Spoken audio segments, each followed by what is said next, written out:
आपको बोलना भी नहीं पड़ेगा, हम आ जाएंगे। ठीक, हम जाएंगे। हाँ, हम आ जाएंगे, पहले आप जाइए तो। मेरे सामने गोली मारी गई थी। अरे मैं कैसे लिख के दे दूं आपको? आंदोलन ये आपको करना पड़ेगा, मैं आपके साथ हूँ, ये कर सकता हूँ मैं कैसे लिखूंगा भाभी? क्योंकि मैं तो देखा ही नहीं कुछ भी। नंबर मिल गया, नंबर दे दिया हो। कौन करेगा भैया? एक आदमी, मेरा नंबर है। एक आदमी को, आप लोग पढ़े लिखे लोगों को, जिसको कानून पता है ना, उसको बोलिए, वो आपको विधि पूर्वक, चाहे आंदोलन हो और चाहे अनशन हो, वो आपको हर चीज बताएगा, ताकि बाकी लोग कोई नहीं। क्योंकि यहाँ के आंदोलन से कुछ नहीं होगा, यहाँ के आंदोलन सबको कुछ नहीं होने वाला। सब परिवार जाएगा। यहाँ सब अब यहाँ थाना में ही रहा है, तो कम से कम वहाँ बड़े लोग सुनेंगे ना। आप फैसला करने वाले नहीं है, फैसला कोर्ट करेगा। आप पकड़ कर प्रोड्यूस करने वाले हैं। इस बात को जितना जल्दी शासक समझ ले उतना अच्छा है। लेकिन ये एक एनकाउंटर हुआ है और ये पूरा प्रशासन जो है फेल हो चुका है। सम्राट चौधरी से बिहार नहीं संभल रहा है। निर्दोषों पर गोलियां चलाई जा रही है, छात्रों पर लाठी चलाई जा रही है। जो भी न्याय और अधिकार के लिए लड़ रहा है इस राज्य में, उस पर जो है सरकार जो है अपराधियों को तो संरक्षण दे रही है। नमस्कार, आप देख रहे हैं फर्स्ट लुक बिहार और मैं हूं निशा श्री। और आप देख रहे हैं कि पूरे देश भर में भरत भूषण तिवारी के इनकाउंटर की चर्चा हो रही है। कई सोशल मीडिया साइट पर जो उनके फॉलोअर्स हैं या जो क्रांतिकारी सोच के लोग हैं, वो उनको भगत सिंह से उनकी तुलना कर रहे हैं। हालांकि हम किसी भी मंतव्य का समर्थन या विरोध नहीं कर रहे हैं, लेकिन इस चर्चा को करना बहुत ज़रूरी है क्योंकि ये सवाल तो उठा रहा है। और जो इसमें राजनीति के से जुड़े हुए जितने लोग हैं, चाहे वो सत्ताधारी पार्टी से हों, विपक्ष के लोग हों, यूपी से लेकर बिहार तक जितने भी राजनीतिक दल के लोग हैं, बड़े बड़े नेता हैं, वो मिश्रित प्रतिक्रिया दे रहे हैं। कुछ लोगों का कहना है कि बिल्कुल सही हुआ, बिल्कुल जायज़ हुआ, अगर पुलिस को कुछ हो जाता उससे अच्छा है कि पुलिस को धमकाने वाले के साथ इस तरह की घटना घटनी चाहिए। कुछ का कहना है कि निंदनीय है। अपने परिवार के ऊपर अगर आप लेकर के देखते हैं तो फिर ये दर्द समझ में आता है। पहले आपको सुनवाते हैं कि बड़े बड़े नेताओं ने क्या कुछ कहा है। इनका एक मिश्रित वीडियो रिपोर्ट। आप निहत्थे नहीं थे, आप हथियार हिला रहे थे। लेकिन मैं हर एनकाउंटर और बुलडोजर संस्कृति का विरोधी हूँ। आप फैसला करने वाले नहीं है, फैसला कोर्ट करेगा। आप पकड़ कर प्रोड्यूस करने वाले हैं। इस बात को जितना जल्दी शासक समझ ले उतना अच्छा है। लेकिन ये कह देना कि वो निहत्था था, अगर निहत्था होता तो किसी की हिम्मत नहीं है आज की तारीख में, आज के युग में मीडिया जब इतना सजग है, किसी की हिम्मत नहीं है किसी निहत्थे को गोली मार देना। एक एनकाउंटर हुआ है और ये पूरा प्रशासन जो है फेल हो चुका है। सम्राट चौधरी से बिहार नहीं संभल रहा है। निर्दोषों पर गोलियां चलाई जा रही है, छात्रों पर लाठी चलाई जा रही है। जो भी न्याय और अधिकार के लिए लड़ रहा है इस राज्य में, उस पर जो है सरकार जो है अपराधियों को तो संरक्षण दे रही है। किसी भी हालत में एनडीए की सरकार ऐसे अपराधियों को, जो पुलिस हो, उनको बख्शने की काम नहीं करेगी। और मैं आपकी भावना से अवगत हूँ, पूरे परिवार समाज की भावना से अवगत हूँ। इसकी पूरी जांच होनी चाहिए और दूध का दूध, पानी का पानी होगा। ये लड़ाई है सच और झूठ की, ये लड़ाई है गरीबी अमीरी की, ये लड़ाई है हत्यारों।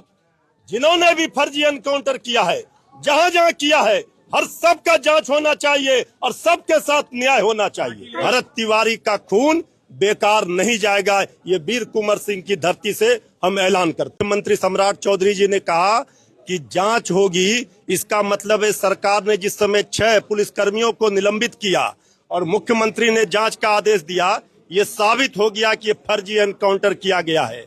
एनकाउंटर संस्कृति डेमोक्रेसी में नहीं होनी चाहिए। एनकाउंटर संस्कृति से हमारे संविधान कभी आजादी नहीं देता एनकाउंटर के लिए। हमारा संविधान एनकाउंटर की व्यवस्था नहीं रखता है। लोकतंत्र तब मजबूत होगा जब न्याय मिलेगा, और न्याय के प्रति अगर एनकाउंटर की भावना से किसी की जान ले ली जाएगी, तो इससे बड़ी दुखद क्या बात हो सकती है। कहता है उसका परिवार की विक्षिप्त था, तो रिवॉल्वर क्यों उसके हाथ में दिया गया था?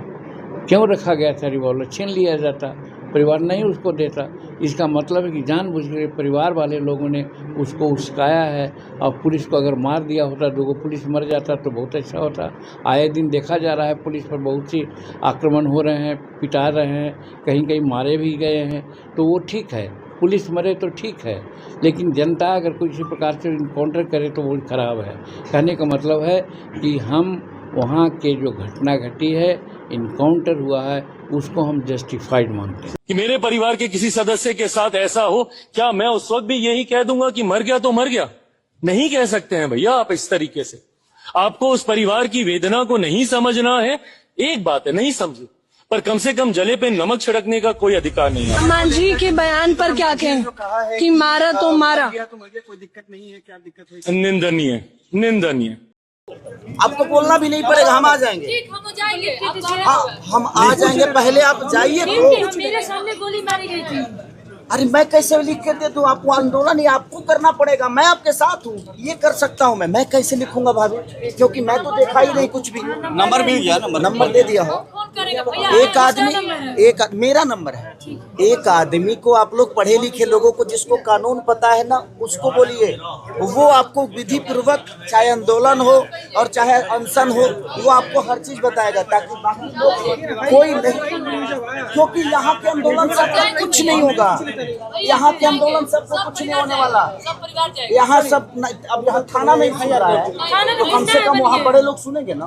भरत भूषण तिवारी की जो निर्मम हत्या की गई है, उस हत्या पर गहरा रोष व्यक्त करता हूं और मैं जितने भी सरकार की कड़े शब्दों में निंदा करता हूं। पुलिसकर्मियों ने जिस प्रकार से उसकी हत्या की है, वो एक बहुत ही जघन्य हत्याकांड है। और एक ब्राह्मण को, निर्दोष को, जिस पर एक भी मुकदमा पंजीकृत नहीं था, जिसका कोई आपराधिक इतिहास भी नहीं था, जिसके पुलिस के कहने पर उसने आत्मसमर्पण कर दिया हो और उसके बाद उसको गोली से भून दिया हो, 5 गोली मार करके उसको भून दिया गया, तो ये बहुत बड़ी घटना है। ये घटना जो है, ये अंग्रेज़ों के ब्रिटिश शासन की याद दिलाती है। परिवार को 1 करोड़ रुपए उसको मुआवजा दिया जाए, उस पर शहीद उसकी एक प्रतिमा वहाँ लगाई जाए। मैंने जो बात किया उस परिवार से, जो तो उसके पहले मैंने वीडियो भी देखा है, समाचार भी देखा, आप लोगों ने जो सही बात चला है उसको भी देखा, उस लड़के के वीडियो को भी देखा बेचारे। वो पूरी तरह से वो निर्दोष है, कहीं किसी प्रकार का वो कोई अपराधी नहीं था, कोई बलात्कारी नहीं था, कोई हिंसक समाजवाद, मतलब समाज के अंदर कोई हिंसक तत्व के रूप में वो नहीं जाना जाता था। वो एक इंसान के रूप में, सामाजिक कार्यकर्ता के रूप में, समाज की भावनाओं के साथ जुड़ा हुआ था और समाज की बातों को लेकर आगे बढ़ रहा था, जिसमें विशेष करके जो गरीब लोग, जो विस्थापित लोग थे बाढ़ के कारण, लगभग सैकड़ों, 400 के लगभग लोग वहां पर पिछले बार बाढ़ में दो वार्ड समाप्त हो गया। वहां का दामोदरपुर जो बांध है उस पर आकर के आज भी लोग बसे हुए, और उसमें से 70 लोग यहाँ बिलौटी के पीछे उस डुबाव क्षेत्र में, उसको वहां लाने का बात सरकार ने किया। उसका मांग यही था कि डुबाव क्षेत्र से आपने बाढ़ क्षेत्र से लाके यहाँ फिर गड्ढे में ला करके उसको बचा रहे। देखिए, भरत तिवारी को पूरा न्याय मिलेगा। न्यायिक जांच बैठा दिया गया है, सम्राट चौधरी जी ने इसका ऐलान कर दिया है, और पूरी जांच के बाद ही इस पर सबको टिप्पणी करनी चाहिए, क्योंकि भरत तिवारी को लेकर लोगों में, उनके इनकाउंटर को लेकर बहुत ज़्यादा आक्रोश है और उनके परिवार के प्रति संवेदना व्यक्त करते हैं। और जब तक जांच रिपोर्ट ना आ जाए, न्यायिक जांच हो रही है, तब तक कोई भी नेताओं का जो टिप्पणी है उससे सबको बचना चाहिए और जांच पर पूरा भरोसा करना चाहिए। तो सुन लिया आपने कि किस तरह से मिश्रित प्रतिक्रियाएं हैं, संवेदनशीलता भी है इसमें। कुछ लोगों का ये भी कंसर्न है कि क्या अपराधियों को हम बंदूक लहराता हुआ छोड़ दें और वो पुलिस के ऊपर जो है वो हथियार चलाएं, ये कितना सही है। इसी बारे में विश्लेषण करेंगे हमारे वरिष्ठ पत्रकार रविंद्र कुमार सिंह, और उनसे सबसे पहले जानते हैं कि क्या कहेंगे आप, क्योंकि सत्ताधारी दल से भी जो पार्टियां हैं, जो एनडीए गठबंधन की जो पार्टियां हैं, उसमें भी जो नेता हैं वो अलग अलग प्रतिक्रिया दे रहे हैं, क्या कहें? जी, देख ली, भरत भूषण कांड अभी बहुत चर्चित है, पूरे देश में चर्चित है, देश में नहीं विदेशों में भी इसकी चर्चा है। चर्चा क्यों है? मान लीजिए अपराधियों का इनकाउंटर तो आपने सुना होगा, अपराधियों के इनकाउंटर पर कहीं भी इतनी आवाज़ें नहीं उठती है, इस तरह का चीख चिल्लाहट में लोग नहीं आते हैं, सड़क पर लोग नहीं उतरते हैं, इतनी आवाज़ नहीं उठाते हैं। आखिर भरत तिवारी मामले में इतना मामला काहे सामने आया? अब देख लीजिए, जो भरत तिवारी की एक एक बातें सामने आ रही है तो उसमें स्पष्ट दिख रहा है कि भरत तिवारी जो जवनिया गांव है, उसके जो विस्थापित लोग हैं, किस तरह से जवनिया गांव को गंगा लील जाती है, उसके बाद जो उस गांव के लोगों को, जो विस्थापित लोग हैं, वहाँ पुनर्वास के लिए जहाँ जो व्यवस्था बिलौटी में किया जा रहा है, जो शाहपुर थाना क्षेत्र अंतर्गत आता है, वहाँ की भी स्थिति कमोबेश वही है। वहाँ भी जो व्यवस्थित लोगों को स्थापित करने का व्यवस्था किया गया है, वो बाढ़ प्रभावित एरिया है, एक तरह से खुला चवर की स्थिति है, वहाँ जल जमाव हो जाता है बारिश होने में। इस मुद्दे को लेकर के लगातार भरत तिवारी उठा रहा था, सरकार प्रशासन से लेकर के अधिकारी जो भी है उनके यहाँ लगातार आवेदन दे रहा था, मिल रहा था, लेकिन उस समस्या का समाधान नहीं हो रहा था। तो उस समाधान नहीं होने के कारण वह उब चुका। उबने का यह मतलब नहीं है जो हम कहते हैं जो उसको हथियार उठा लेना चाहिए, लेकिन कई बार ऐसा देखा जाता है, आप जैसे वह भी लोग इसमें भगत सिंह, चंद्रशेखर आज़ाद की ही बात करते हैं, तो उन लोगों में ने भी अंग्रेज़ों के विरुद्ध जो लड़ाई, अंग्रेजी व्यवस्था थी, अंग्रेजी व्यवस्था से ऊब जाने के बाद उन लोगों ने हथियार उठाया था। तो ठीक है, यह अंग्रेजी व्यवस्था नहीं है, लेकिन आपके देश में ही इस तरह की व्यवस्था अगर बन जाए तो वास्तव में जो लोग संवेदनशील हैं, जो जनहित की काम करते हैं, उनमें कहीं न कहीं आक्रोश फूट पड़ता है। तो आक्रोश फूटता है तो हमें यह देखना चाहिए, सरकार को यह देखना चाहिए, प्रशासन को यह देखना चाहिए कि आखिर यह युवक उतावला क्यों हो रहा है, आखिर यह किन समस्याओं को लेकर मेरे सामने आ रहा है, हम उसका समाधान करें। नहीं तो एक युवक के बदले अनेकों युवक भी नहीं कहीं सामने आ जाए तो स्थिति बेकाबू हो जाएगी। तो उसे नहीं देख करके लोग उसे दबाने का प्रयास किया, और दबाने का प्रयास क्या, उसकी हत्या करके दबाने का प्रयास किया। ठीक है, जो वीडियो वायरल है जिसमें वह क्या कहते हैं, लाइव दिखा रहा है कि किस तरह पुलिस उसको चारों तरफ से घेरे हुई है, वह किस तरह से वह भी हथियार लहरा रहा है, पुलिस से फाइट कर रहा है, पुलिस को कह रहा है कि जब तक मेरे समस्या का समाधान नहीं होगा तब तक हम पीछे नहीं हटेंगे। फिर जब उधर से आवाज़ आ रही है ठीक हर समस्या का समाधान होगा, तो वह अपनी पिस्तौल को फेंक देता है, पिस्तौल फेंक देता है, नहीं कि पुलिस पर वार करता है, नहीं पुलिस पर गोलियां चला रहा है, जबकि उसकी दूरी बहुत कम है। वो चाहे तो पुलिस पर गोली चला सकता था, उसमें पुलिस के लोग जख्मी हो सकते थे, उसमें कोई घटना हो सकती थी, लेकिन उसने यह तो नहीं किया।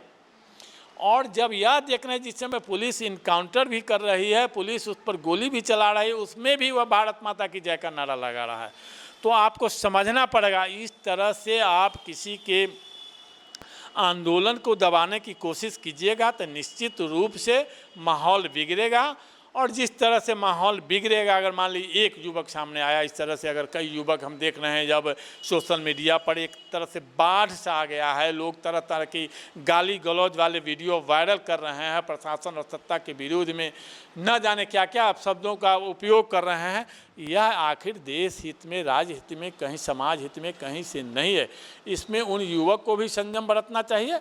लड़ाई लड़नी है, सामाजिक व्यवस्था है, उस सामाजिक व्यवस्था के तहत धरना है, प्रदर्शन है, आंदोलन है, सब कुछ करना है, उसके तहत अपनी आम मांग आप पूरा करवा सकते हैं। लेकिन यहाँ जो है धरना प्रदर्शन इस सब के बावजूद भी अगर सरकार मांगे नहीं मानती है, प्रशासन नहीं सुनता है, जो बिहार में भ्रष्टाचार की स्थिति है उससे कोई अनभिज्ञ नहीं है। वह चाहे उस सरकार के मुखिया मुख्यमंत्री हो, उनके मंत्री हो, विधायक हो, उनके पार्टियों के कार्यकर्ता हो, हर लोग जान रहे हैं कि यहाँ किस तरह से जो अधिकारी वर्ग है, कर्मचारी वर्ग है, भ्रष्टाचार में लिप्त है, किसी की कोई बात नहीं सुनी जाती है, जिससे धीरे धीरे अब यहाँ के लोगों में आक्रोश फूट रहा है। उस आक्रोश को शांत करना होगा, उस समस्या का निदान करना होगा, नहीं तो यह देश और राज्य के लिए बहुत ही खराब है, समाज के लिए बहुत ही खराब है।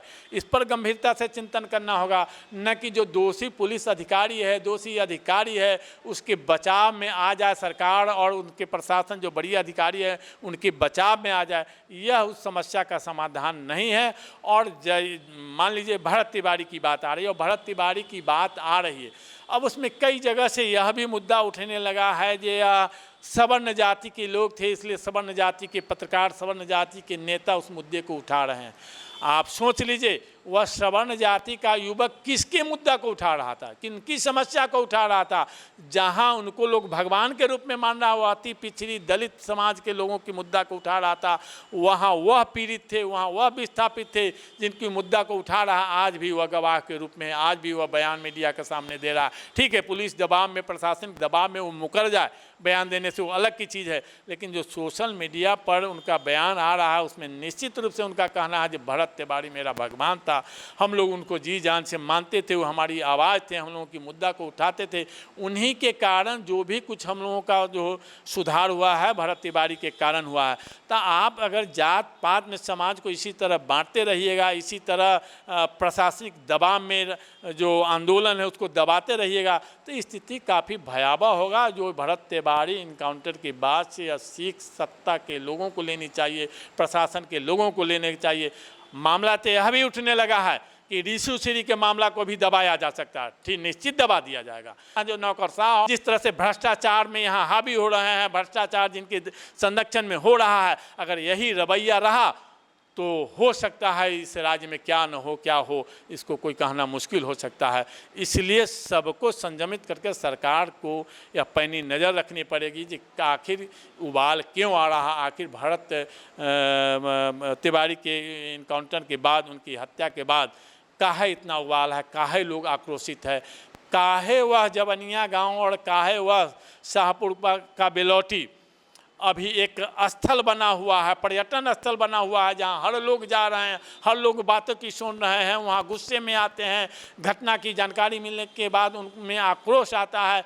यहाँ तक कि जो सत्ताधारी दल के भी अधिकांश राजनेता जो हैं वह भी इस इनकाउंटर को गलत ठहरा रहे हैं, पुलिस के बड़े पदाधिकारी भी इस इनकाउंटर को गलत ठहरा रहे हैं। आपको हम यह बता दें कि अभी जो एसडीपीओ वहाँ राजेश शर्मा हुआ, मुजफ्फरपुर में भी थे, मुजफ्फरपुर में भी उन्होंने इनकाउंटर किया था, उस पर भी सवाल उठा था। वहीं आईपीएस अधिकारी अरविंद पांडे ने उन पर कई सवाल उठाया था, लेकिन उसके बावजूद भी उन पर कार्रवाई नहीं हुई है और उनको प्रमोशन देकर के एसडीपीओ बना दिया गया। और फिर वह राजेश शर्मा वहाँ है जहाँ वहाँ भी उन पर उंगलियाँ उठ रही है कि उनके आदेश से ही, उनके इशारे पर ही भरत तिवारी का इनकाउंटर हुआ। तो क्या वैसे अधिकारी पर कार्रवाई नहीं होनी चाहिए? जब तक ऐसे अधिकारी को सत्ता और प्रशासन के लोग बचाते रहेंगे तब तक इसी तरह समाज में भेदभाव चलता रहेगा। अखिलेश यादव ने कहा कि इनकाउंटर संस्कृति जो है वो डेमोक्रेसी के लिए सही नहीं है, और साथ ही साथ तेजस्वी यादव ने भी फिर याद दिलाया कि किस तरह से इस बार तो आवाज़ उठी है, लेकिन इसके पहले गायघाट में, मधुबनी में या फिर मुजफ्फरपुर में जो इनकाउंटर्स हुए थे वो किस तरह से दब गए थे, इनकी तो चर्चा भी नहीं हो पाई थी। और वो जिनको इनकाउंटर में मारा गया वो एक अपराधी की तरह जो है अब उनको याद किया जा रहा है।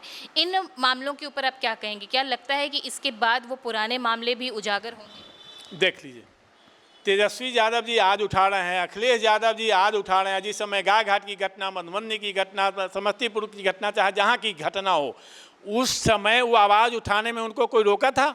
उन्होंने आवाज़ क्यों नहीं उठाया? विरोधी दल के नेता हैं, उनके पास भी बड़ी जिम्मेवारी है, राज्य की जिम्मेवारी, जनता की जिम्मेवारी उनके पास भी है। अगर सरकार बेकाबू होती है तो विरोधी दल का भी बड़ा दायित्व होता है। तो विरोधी दल के नेता के रूप में उन्होंने क्या किया, उन पर भी सवाल उठता है। क्यों नहीं गाय घाट पहुँचे, क्यों वही नहीं गाय घाट के मुद्दा को उठाए, क्यों नहीं उसके लिए आंदोलन किए। गलत तो हुआ ही है। गाय घाट में भी जो हत्या, एक यादव समाज के लोगों की हत्या कर दी गई है, उस पर भी पुलिस पर जो पुलिस पदाधिकारी उन पर हत्या क्या मुकदमा होना चाहिए, उस पर FIR करके उनको गिरफ्तारी करके जेल जाना चाहिए, उनको बर्खास्त किया जाना चाहिए। लेकिन तेजस्वी यादव आज बोल रहे हैं तो तेजस्वी यादव को एक्टिव होना चाहिए। वो विपक्ष के नेता है, हर मुद्दा को उठाए। लोकतंत्र में तो यह है जो इसके लेकर बिहार बंद कराने का मुद्दा है, जिला बंद कराने की योजना है, धरना प्रदर्शन हर ब्लॉक पर करने की योजना है। भूचाल ला देते, सरकार को घेर लेते, विधानसभा को घेर लेते, राजभवन को घेर लेते। तो तेजस्वी यादव क्या किया है, वह भी अपने दायित्व को पूरा नहीं कर रहे हैं, जिसके कारण आज पुलिस अराजक हो रही है और सरकार अपने हिसाब से निर्णय ले रही है। इसके लिए विरोधी दल को भी मजबूत होना पड़ेगा, विरोधी दल के लोगों को भी मतलब जिम्मेदारी समझना होगा। सिर्फ कुछ मुद्दे पर आकर के बयानबाजी कर देने से नहीं होगा, उनको भी धरातल उतरना पड़ेगा, जन समस्याओं को समझना पड़ेगा। आज चले जाए विरोधी दल के नेता किसी ब्लॉक में चले जाए, किस तरह से भ्रष्टाचार है, किस तरह से जनता उभी हुई है, क्या वे उठा रहे हैं? वो भी अपने दायित्वों का पालन नहीं कर रहे हैं। जो भी विरोधी दल के, जो भी गठबंधन में विरोधी दल के नेता, वो भी अपने दायित्वों को निर्वहन नहीं कर रहे हैं। और सत्ताधारी दल के लोग तो अपने सत्ता में मदहोश हैं, तो वो क्या उठाएंगे मुद्दे को। आपने कहा कि इसको भी जातीय एंगल में या फिर धार्मिक एंगल में बदलने का प्रयास किया गया है। इसको लोगों से ज़्यादा आपको नहीं लगता कि एक बड़े नेता हैं, उन्होंने जब कहा कि ब्रह्म हत्या का पाप लगेगा, तो क्या अगर कोई यादव समुदाय से या मुस्लिम समुदाय से अगर किसी का एनकाउंटर होता है और अगर वो फेक इनकाउंटर है, तो क्या वो पाप नहीं लगेगा? तो नेता भी तो हैं जो जातिवाद को बढ़ावा दे रहे हैं। देखिए, जातिवाद का बढ़ावा राजनीतिक दल के लोग ही दे रहे हैं। राजनीतिक दल के लोग अगर जातिवाद को बढ़ावा नहीं देते, वोट बैंक में लोगों को टुकड़ों टुकड़ों में नहीं बांटते, तो आज समाज की यह स्थिति नहीं होती। और समाज के लोग जो आज यह पीड़ा झेल रहे हैं या दंश झेल रहे हैं कि किस तरह से भ्रष्टाचार उन्हें लील रहा है, किस तरह से पुलिस के अधिकारी अराजक हो रहे हैं, पुलिस वाले अराजक हो करके जब जो मन होता है किसी को निर्दोष को जेल भेज देते हैं, जो दोषी है उन्हें पैसे लेकर के उन्हें बचा देते हैं। तो यह समाज को बांटने का काम भी हर राजनीतिक दल के लोग करते हैं। मैं किसी एक राजनीतिक दल के लोगों पर बात नहीं करता हूँ, हर राजनीतिक दल के लोग वोट बैंक के कारण इसी तरह लोगों को आपस में बांट रहे हैं, जिसके कारण जनता टुकड़े टुकड़े में जात पात में बटी हुई है और जिसका लाभ नाजायज ढंग से उठा कर करके और ये अराजकता की स्थिति बनी हुई है। इस पर सभी दल को सोचना पड़ेगा। सभी मतलब समाज के जो प्रबुद्ध वर्ग है वह किसी जाति के लोग हैं, उन्हें इससे बचना पड़ेगा, उन्हें भी मिलजुल करके काम करना पड़ेगा ताकि उनके जात पात में बांट करके इस तरह की व्यवस्था अराजक नहीं हो, प्रशासन अराजक नहीं हो, सरकार सत्ता अराजक नहीं हो और जनता को इस पीड़ा से बचाया जा सके। इसलिए सबको एकजुट होना पड़ेगा, सबको एकजुट होकर विरोध करना पड़ेगा। और फिर मैं एक बार कहता हूँ कि जो प्रशासन के लोग हैं उन्हें भी आत्मचिंतन करने की जरूरी है। सत्ताधारी लोग जो हैं वो भी यहाँ चिंतन करें। आप देख रहे हैं गिरिराज सिंह का बयान आ रहा है जो मुझे अभी तक पता नहीं है। अरे भाई, आप केंद्रीय मंत्री है, आप बिहार से रहने वाले हैं, बिहार में इतनी बड़ी घटना घट गई, उसके बाद आप बता रहे हैं कि हमको अभी तक पूरी जानकारी नहीं है। तो राजनीतिक दल तो यही है जहाँ से जुड़े रहते हैं, उस दल को बचाव में लगे रहते हैं। अब देखिए, मैथिली ठाकुर का बयान आया है, मैथिली ठाकुर कह रही है कि एकदम ठीक किया गया है। तो इस तरह का बयान दिलवाया जा रहा है, क्योंकि मान लीजिए वह ब्राह्मण समाज का था तो ब्राह्मण समाज की मैथिली ठाकुर है, उनसे बयान दिलवाया जा रहा है ताकि इस मामला फिर वहाँ जातिवाद को बढ़ावा दे करके उसको पाटने की कोशिश किया जा रहा है। तो यह राजनीतिक दल के लोग यह करते रहेंगे और प्रशासन के लोग राजनीतिक दलों को बांट करके, जातियों में लोगों को बांट करके, आपस में बांट करके और वह लूटते रहेंगे। उनकी संपत्ति की जांच हो तो देखिए कितनी अकूत संपत्ति जो भी है वह अब नौकरशाहों के बीच है, आम जनता के बीच अब कुछ रह नहीं गया। जीतन राम मांझी जो पूर्व हमारे मुख्यमंत्री रहे हैं बिहार के, उन्होंने भी इसको जस्टिफाइड किया और उन्होंने कहा कि अगर अपराधी को नहीं मारेंगे तो पुलिस मारे जाएंगे। लेकिन हम हमारे मुख्यमंत्री के ऊपर भी आते हैं कि मुख्यमंत्री ने कहा मतलब जब ये घटना हुई थी उसके पहले तो वो बड़े उत्साह में दिखाई दे रहे थे। उन्होंने बड़े उत्साह में कहा कि कोई भी अपराधी नहीं बचेगा, अब यूपी बंगाल नहीं भाग सकता, बिहार में रह नहीं सकता, उसे नेपाल जाना पड़ेगा। पुलिस को फ्री हैंड दिया है, बड़े शान से वो कह रहे थे। लेकिन जो पूर्व डीजीपी अभयानंद हैं, उन्होंने कहा कि पुलिस को फ्री हैंड देना किसी भी मामले में, मतलब कुछ चुनिंदा मामलों को छोड़ करके, अगर दंगे वाली स्थिति नहीं है, कोई ऐसी अराजक स्थिति नहीं है और तब फ्री हैंड दे देना, ये गैर कानूनी है। और उसके बाद से अगर सम्राट चौधरी से कुछ भी सवाल किया जा रहा है तो वो उसको अनसुना करके निकल जा रहे हैं। इस पर क्या कहेंगे? अब देख लिए, पूर्व डीजीपी अभयानंद जी कहे हैं, पूर्व डीजीपी गुप्तेश्वर पांडे कहे हैं। गुप्तेश्वर पांडे को इनकाउंटर मैन के नाम से जाना जाता था।